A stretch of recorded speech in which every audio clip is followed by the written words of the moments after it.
একদিকে বড়দিন, অপরদিকে 25শে ডিসেম্বর। এই দিন অত্যন্ত গুরুত্বপূর্ণ হিসেবে অনাথ বাচ্চাদের জন্য একটি অ্যাম্বুলেন্স পরিষেবা করল পাউসি অন্তোদয় অনাথ আশ্রম।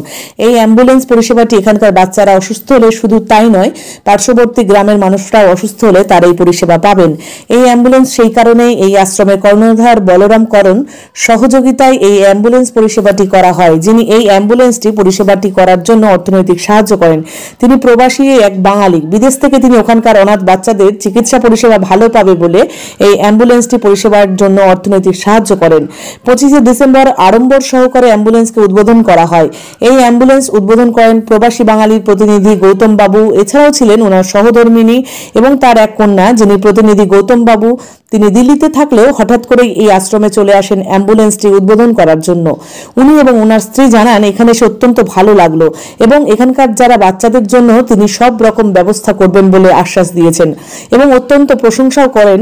বলরামবাবু বলেন নিজের ছেলে মেয়েদের মতন আগলে রেখেছে এই অনাথ শিশুদের অ্যাম্বুলেন্সটি পরিষেবা পাওয়ায় খুশি এখানকার বাচ্চারা, ঠিক তেমনি খুশি পার্শ্ববর্তী গ্রামের মানুষরাও।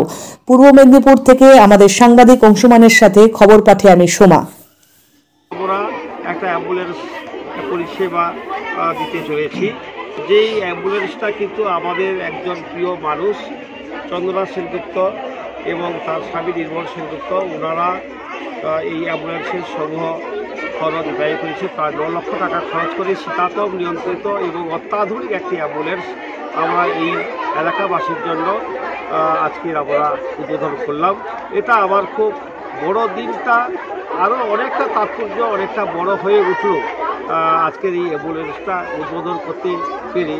আশা করছি যে অনেক মানুষের সেবার কাজে আমরা আজকের বড় দিনে শপথ নিচ্ছি যে তাদের কাছে সেবার কাজে এবং সেবা পৌঁছে দিতে আমরা পারব।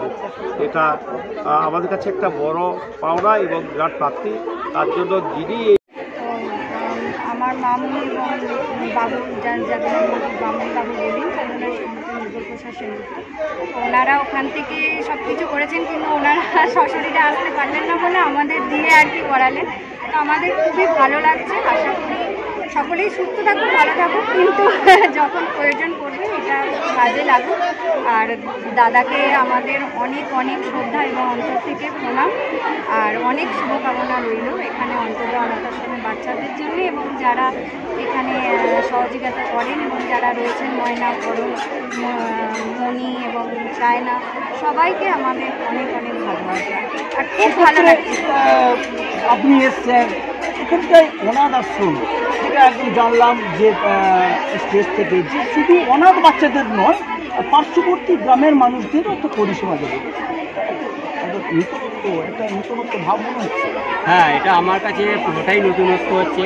একটা হচ্ছে দিনটা এত ভালো দিন যে 25শে ডিসেম্বর, যেটা আমরা সবসময় বড়দিন বলে জেনে আছি, সেটা সত্যিই যে বড়দিন তার একটা মহত্ব, সেটা আজকে এসে জানলাম যে এই দিনটাতে আজকে যে আমার মা বাবা মিস্টার নির্মল প্রসাদ সেনগুপ্তা অ্যান্ড চন্দনা সেনগুপ্তা, ইনারা যে আজকে এই কাজটা আমার হাত দিয়ে করাতে পেরেছেন বা আমি যে এখানে পৌঁছাতে পেরেছি, তার জন্য আমি খুব খুশি।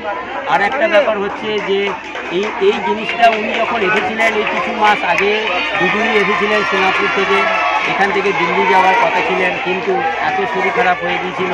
শরীর খারাপ হয়ে যাওয়ার জন্যে যখন দেখলেন যে এখানে অ্যাম্বুলেন্সটা একটা মানে আউট অফ ডেট হয়ে গেছে, তখন উনি খুব চিন্তা ভাবনা করেছিলেন। ওই শরীর খারাপের মধ্যেই আমাকে বলেছিলেন যে এখানে একটা অ্যাম্বুলেন্সের খুবই দরকার। তখন ওখানে যাবার পরে যখন উনি সুস্থ একটু হলেন, তখন আমাকে বললেন যে একটা অ্যাম্বুলেন্স দরকার। ওনারা বলেন না, কিন্তু ওনাদের দরকার এখানে, কিন্তু গ্রাম যারা আশপাশ আছে সেখানে তখনই উনি উদ্যোগ নিয়ে বললেন, তখন আমাকে দিয়ে সেই কাজটা করিয়েছেন। আমার খুব ভালো লেগেছে যে আমি আজকে এত বড় একটা দিনে এত ভালো ভালো লোকের সঙ্গে মিলতে পেরেছি, এত ছোট বাচ্চাদের সঙ্গে আজকে এনজয় করে, আজকে আমি দিল্লি থেকে এসে সেখানে এনজয় করেছি। আর আমিও সেটা চেষ্টা করব যে আমি আরও 5টা লোককে বলবো সেটা যেন এই অনাথ আশ্রমটা একটা তীর্থস্থান, তোমরা আশ্রমভাবে যাবে না, তীর্থস্থান ভেবে যাবে, সেখানে দর্শন করো। তোমাদের যদি মন হয় তুমি সেই আশ্রমটাকে তুলে ধরার চেষ্টা করো। আমরাও চেষ্টা করবো যে আশ্রমটা যেন বেঁচে থাকে, এটা যেন চিরজীবী হয়ে থাকে। আর পারিপার্শ্বিক লোকেরা যেন সেখানে ঝাঁপিয়ে পড়ে, তারা একটা তীর্থস্থান বেনে যায়। হ্যাঁ, যেটা করে আমাদের যেটা একটা ন্যাশনাল অ্যাওয়ার্ড পাওয়া দরকার, যেটা আমাদের বলরাম দা যেনারভাবে মিস করে যান, আজকে সেন্ট্রাল গভর্নমেন্টের কাছে সেই মেসেজটা পৌঁছে দেওয়া দরকার। আমরা চাইছি যে যেটা আমরা একবার অ্যাপ্লাই করেছিলাম, যে কি অ্যাপ্লাইয়ের জন্য পদ্মশ্রী এর জন্য আমরা একবার অ্যাপ্লাই করেছিলাম, সেটা অ্যাকসেপ্ট হয়নি বা কী হয়েছিল সেটা জানি না, কিন্তু আবার আমরা অ্যাপ্লাই করব সেন্ট্রাল গভর্নমেন্টকে, সেটা বলছি আপনারাও সেটা দেখে যান। আর এত বড় একটা জিনিস যেখানে আমরা দেখি যে যেখানে আশ্রম মানে বাচ্চাদের কীরকমভাবে থাকা, আমরা এরকমভাবে খাওয়া খাওয়াতেও থাকি না, এখানে এত সুন্দর খাওয়া যেটা আমরা ঘরে সেরকমভাবে খাই না, এত কেয়ার, এত যত্ন আর এত জিনিস আমি কোনোদিন পাইনি। আমার অত বলাটাই হয়তো আমার কাছে কম, যেটা না কিছু দেখলে লোকে যদি না এসে দেখে তাহলে কিন্তু সেটা বুঝতে পারবে না, সেটা হয়তো গল্পই থেকে যাবে। এর গল্প থাকলে চলবে না, আরও 5টা লোককে এগিয়ে আসতে হবে এই আশ্রমটাকে তুলে ধরার জন্যে, আরও যেন বাচ্চারা ভালো ভালো জায়গায় পৌঁছতে পারে, সবাই যেন একটু তাদের মাথায় একটু আশীর্বাদ দেয় এরকমভাবে।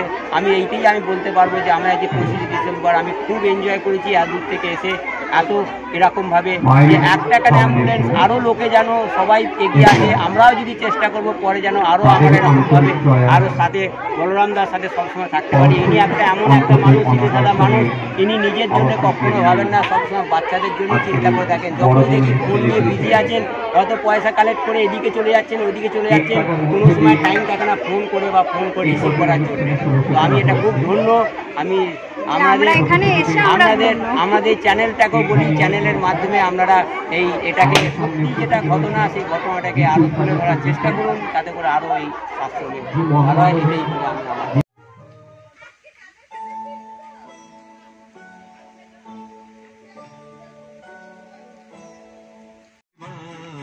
পথে নেমেছি।